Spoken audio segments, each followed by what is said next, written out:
AS level, activity 6, correction of errors. There's a case study for Elijah anyway.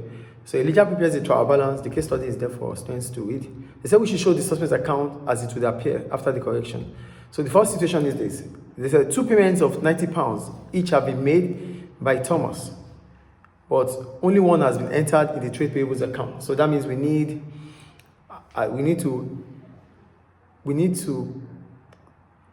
have been made Thomas by, okay, we need to debit Thomas' account now for £90, and we have to credit our own account. So that means £90 we have Thomas. So for the suspect's account, it's going to be on the credit side of the suspect's account.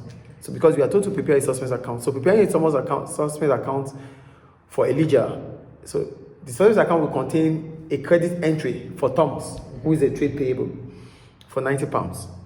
Then they said an invoice of 98 has been entered correctly in the revenue day book, but the entry to Smith trade table is shown as 89. So there's a difference there of 98 minus 89, that's 9. So we have to credit Smith for £9, which is on the credit side of the suspect's account. Then they said a payment of £14 to Vachi has been entered in the cash book, but no double entry has been made. Here, Elijah might have forgotten this because it was a cash payment. So it might make him or her forget about recording it in the individual account. So that means we have Vachi's account in the suspect's account, which is going to be a credit entry for £14. Then they said, at the beginning of the case study, they said Elijah prepares the trial balance on 30th of June 2019. As it does not balance, he opens a suspect's account with a credit balance of £101. So that means our balance brought down on the credit side of the suspect's account will be 101.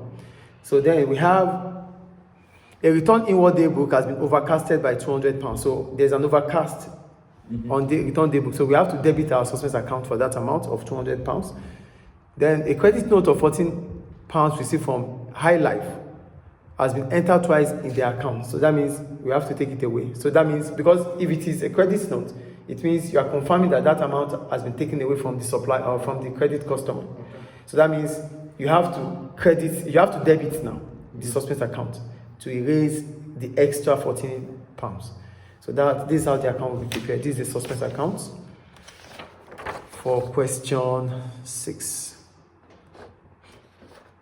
Then we go to question 7.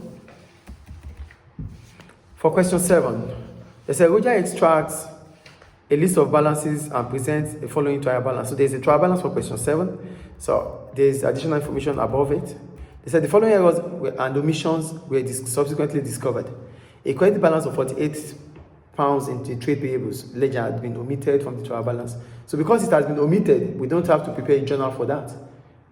It has been omitted, so we don't prepare a journal for it. It's just going to go to the adjustment. It's just going to go to the adjustment trial balance, and it's going to be in the suspect's account. We won't prepare a journal for that because it's an error of omission. Okay. Clear, right? Now, a credit note of £39 issued by Roger to a customer has been omitted from the books. Now, there's a credit note. So for the credit note, that means a credit note would have been issued because there's a sales return. Do you understand? So in the journal for Roger, we're going to have sales returns to be debited for 39. Then, why did we issue it? We issued it because we want to reduce the amount payable, the amount the debtor is owing us. So the amount being owed has been deducted. That's why we are issuing the credit note. So you have to deduct that amount from the invoice. That's the reason for a credit note. So that means you credit the trade receivable account with 39.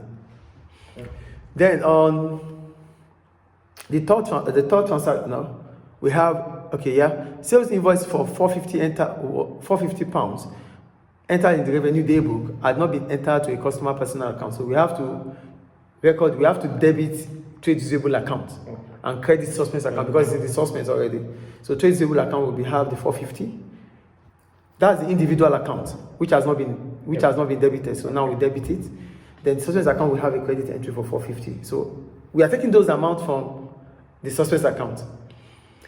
Then we go on. They said the purchase of shop fitting totaling 1,320 had been debited to purchases. It is a purchase, but it is shop fittings. Okay. So you have to take it away from purchases account and debit it to shop fittings account.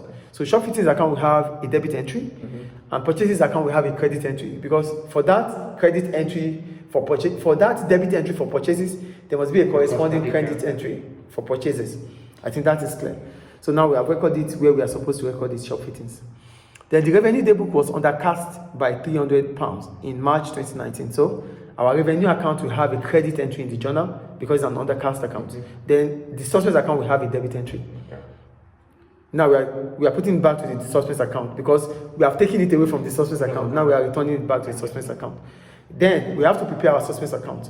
So in preparing our suspect account, those items that are going to be in the suspect account are the trade receivable from the sales invoice.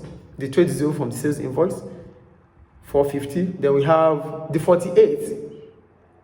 The 48 of the trade payables is going to be part of our suspect account. So in the suspect account, the debit side of the suspect account will have the amount, the 102. The 102, which is the balance brought down from the suspect account, is there. Our suspect account is having 102. Okay. So it's going to be on the debit side of our suspect account. The £48 of the trade payables will be on the suspect account, and the 300 in the suspect account for revenue. Okay. Then on the credit side of our suspect account, we have the 450, which is the receipt for revenue.